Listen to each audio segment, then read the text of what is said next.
Hey everyone, it's Michael GoosebumpsFan. I hope you're doing well today. I got a couple of things to tell you. Number one, I'm sorry it's been so long since I have a video up. I've been trying to get some reading done. I've been stuck on Swan Song by Robert McCammon. I've been obsessed with that book, man. It's so good.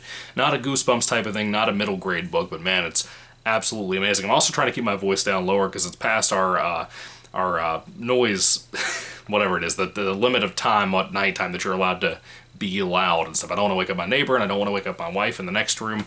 This is actually the opposite side of the room that you guys usually see me record in. Well, not with the couch, but the other room that had the poster behind me and the gaming chair I would sit in and stuff. Where we're moving things around to get into our new house. Everything's going well so far. We won't be officially moving into the first house until the 24th of July. I've got another couple of weeks or so. Today I actually got my wisdom teeth taken out. For anybody who didn't see the picture on the community tab post thing I posted up, just to try to make you guys laugh a little bit today. Anyway, today I have a book review for you. This is part of the Werewolf review-a-thon that I'm doing with Goosebumps Completionist and Monster Blood, aka Austin. Those guys have already finished up the whole marathon. They've done ranking videos and everything else, so I am really far behind. And fellows, thank you guys for letting me be a part of this. I'm totally sorry it's taken me so long to get so far ahead. I will say this, you might see me kind of cringe a little bit, grimace a little bit. My mouth is not entirely recovered yet. I was a little worried that I had nerve damage or something today because my voice was just not there. My mouth was numb, my tongue was numb, my chin was numb from the wisdom teeth surgery today. It was rough. I actually woke up halfway through, and that was weird, waking up and realizing your teeth were in the midst of being pulled halfway out. Anyway, this review is for Goosebumps Series 2000, number 22, Full Moon Fever.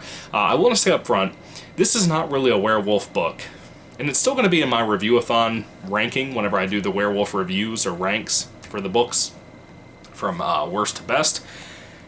I don't really consider this a werewolf book. I kind of see where you could say that it is, and I will say I agree with many people's entire idea that this is totally a play on the short story from Tales to Give You Goosebumps, one of those books. I think it's the Halloween particular book. I think that's my favorite, too, of all the books. It was called Pumpkin Juice. It was a short story. It's about 20 pages long. And this is like very, very, very, very much the same thing. If you've read that particular story, you know what I'm talking about with this. Full Moon Fever is not an excellent read. It's okay, it's passable. I don't really have any issues with it until the ending. I think the ending is stupid. There's no real end to the book. There's no real finale to the book. There kind of is and kind of not when you get the last chapter. It's one of those types of books where the last chapter really just doesn't do anything special to really put this in a satisfying way of you're ending here on a good note, you have something to go off of. It's almost like a cliffhanger ending. It's one of those things that piss me off when it happens. Anyway, Full Moon Fever, again, kind of being referenced as a werewolf book. I haven't reviewed a Series 2000 book in a while since I actually read and reviewed the previous one for the Werewolf Review-a-thon. I forgot what it was. Werewolf in the Living Room, that's what it was. I personally like that better than this book, in my personal opinion. I think it's a better book. I think it's a better read with a little bit more interest to it. It was interesting seeing the father character more involved there. Here, this is basically a character study, not character study, what am I talking about? This book is beginning off with a brother and sister who go to their grandpa's house for the night to spend the night out where he lives out in the woods. And the reason they don't like to spend time with him is he tells them really scary urban legend stories that really kind of mess with them, make them wonder if these things are actually true. And he tells them this one about full moon fever. It's a disease you can get if you stare up at the moon just on the wrong time on Halloween, or no, on a full moon each month.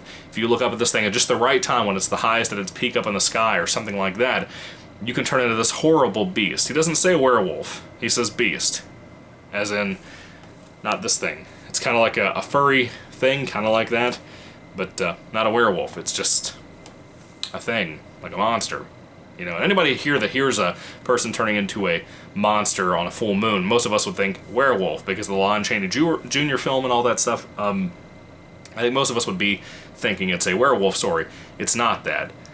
It kind of is, has its comparisons to the idea of a werewolf when they're monsters or whatever, but even so, the kids come back, and it's pretty much, I think they went to their grandpa's the week before Halloween, or a couple of weeks before Halloween. Anyway, they come back now, and they're actually getting their costumes ready and stuff. They had the flu or something for like a couple of weeks, right up until Halloween. So anyway, basically on Halloween, they're kind of scrambling to get their costumes together. And when they go out trick-or-treating, they actually show up at, well, one particular house they're about to go to.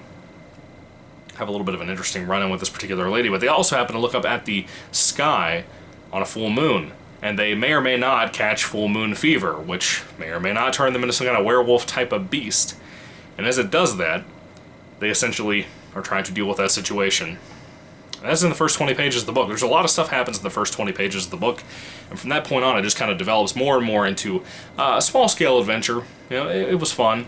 I didn't have any problems with it. I actually enjoyed what I read of the book until that finale. I was like, this is not gonna... I was pretty close. The closer I drew to the end of the book, I was pretty confident there was not going to be an actual real ending. That happens sometimes with Goosebumps books, especially in the Series 2000 era.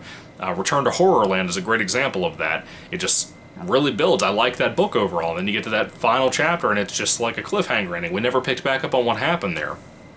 Well, kind of in the Horrorland series era, whatever, but kind of not at the same time, you know?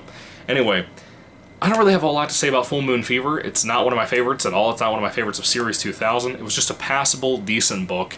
The brother and sister characters I enjoyed. There wasn't really any main villain situation here. I like the grandpa a lot, too. Kind of has some airplane travel in here too, which was kind of surprising to see that in Goosebumps. You don't really see a whole lot of that unless it's like How I Got My Shrunken Head, but that's about it. I really don't have much to say. I'm sorry to come back with such a lackluster review for you guys after almost 3 weeks or 4 weeks or whatever it's been since my previous review or video or whatever it was. But I'm back, I guess, for right now. I'm going to try to get All Day Nightmare read now. Maybe not tonight, but maybe tomorrow. I'm going to have Friday off as well. For this wisdom teeth recovery stuff, as I'm on drugs for this whole thing. So I have to be off tomorrow for that too, so that's cool. You know, I'll have a whole day to sit around and read too. I actually read 2 other books today and finished those too. Not anything for this channel, but a couple other things. So I've had some free time, and I want to try to read All Day Nightmare tomorrow, hopefully all the way through. I read this in a couple of days, a couple of sittings, whatever.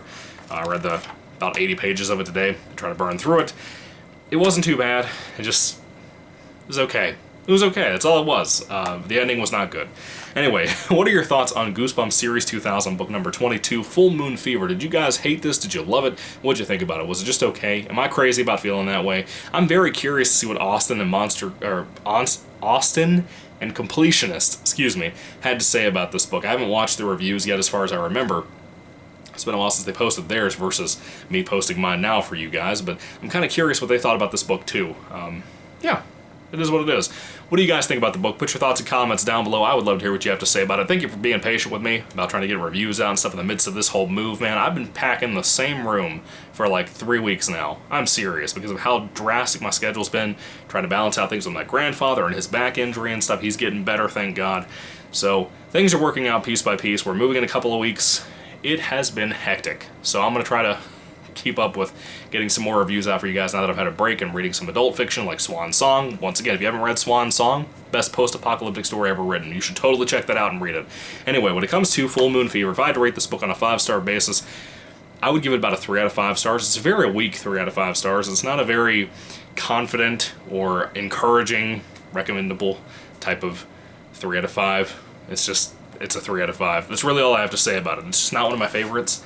It's very forgettable. I think it's going to be one of the ones I really have a hard time remembering exactly what it is. It may very well be a bottom farer when it comes to my ranking video. So we'll see what happens when that comes around. I still have 1 or 2 more books to read for that. I think it's All Day Nightmare and the Werewolf of Fever Swamp comic sequel thing from IDW, which I have no confidence in. That might be the bottom, for all I know. Anyway, what are your thoughts on this? Put your thoughts and comments down below, guys. Thank you for being around, and thank you for being patient with me. Welcome to all the new folks who've come to the channel. I'm really thankful for you guys being here. I'm surprised how fast the channel's grown over the last couple of years. You guys rock. Also, sorry I have forgotten about the Q&As. That's on me. I'm sorry. People have asked. I'm sorry I forget about that stuff. I just have too much going on right now to try to do that. That's kind of put on the back burner for now. We'll get back around to that. It's eventually. At some point we will. Anyway, guys, thank you so much for watching. Thank you for being here. And thank you for all that you bring to the channel with your comments and your support and your love and your prayers. If you're a Christian, praying for me and my wife. We have a lot going on with trying to do all this move stuff. My wife is so great about helping me with this whole wisdom teeth thing. She takes care of me. She's great like that. So, yeah. It's been a crazy week. Crazy couple of weeks, actually. But even so, thank you for watching, guys. God bless you, and goodbye.